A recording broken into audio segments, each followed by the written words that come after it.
There was a sharp sound from above, and the fabric of Balestro's jumpsuit popped over his chest, leaving a small spatter of blood above his heart. The sequence repeated twice more. Reginald looked to where the sound had come from and saw one of the snipers reloading his rifle. The others were alternately looking at Balestro and then Maurice, whose presence in council suddenly seemed to matter after all.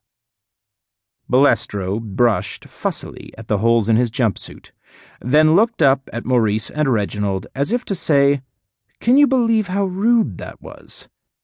Maurice looked up at the snipers, ready with their wooden bullets. "Again," he said.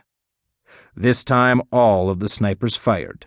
Balestro's chest erupted into dozens of tiny geysers of blood as dozens of wooden bullets entered his heart. The impacts made his shoulders jump, but he remained otherwise impassive, waiting for the assault to end. When it finally did end, Balestro spread his hands at Maurice. "Are you finished?" Maurice vanished from the deacon's box fast enough that Reginald couldn't see where he'd gone. Suddenly he was down on the clay floor, literally on the floor, lying on his back about 20 feet from Balestro. Then, as Reginald watched, Maurice leapt up in a blur and ran at Balestro. Balestro watched him with boredom on his face. Maurice hit an invisible wall and flew back again, landing in roughly the same spot as before. Then, undeterred, he got back up and walked forward. He stopped a few feet from Balestro, but his toes continued to push into the dirt without actually moving him closer. It was as if he were being held at a distance by an invisible hand. Reginald recognized the phenomenon. He'd experienced it himself when he first met Claire, when he tried to enter her house without her permission. "What is this?" said Maurice. "Checks and balances," said Balestro. "We had to give the humans something." Maurice stepped back. From where Reginald stood, Maurice didn't look like the 2,000-year-old deacon of the Vampire Council. He looked like the teenager he must have once been, millennia ago. "You have gotten used to the idea that you are on top," said Balestro, addressing the crowd. "But you are not." Balestro's form flinched, as if a tiny shiver had run through him.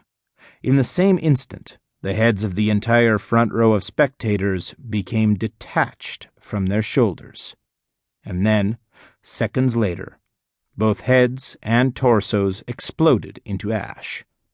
Balestro was scratching at the side of his face before the last head hit the floor. Someone screamed. It was chilling to hear a vampire scream. Balestro hadn't moved, and hence hadn't killed those vampires. And yet he had.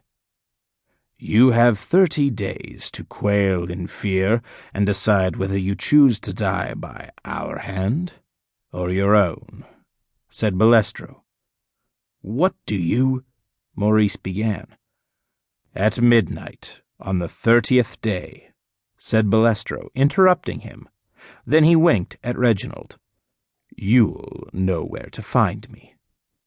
Balestro crouched and exploded upward, propelled like a rocket toward the arena's metal ceiling. When he broke through it and into the bright, mid-afternoon sun, the roof made an undramatic thump sound. Then there was no Balestro, and there was only a shaft of sunlight spearing the pile of silver chains like a starlet in the spotlight. Maurice took a quick step back, away from the sun, and the spectators started to scream. The rest of the meeting, including Charles's new legislation, was shelved for the time being.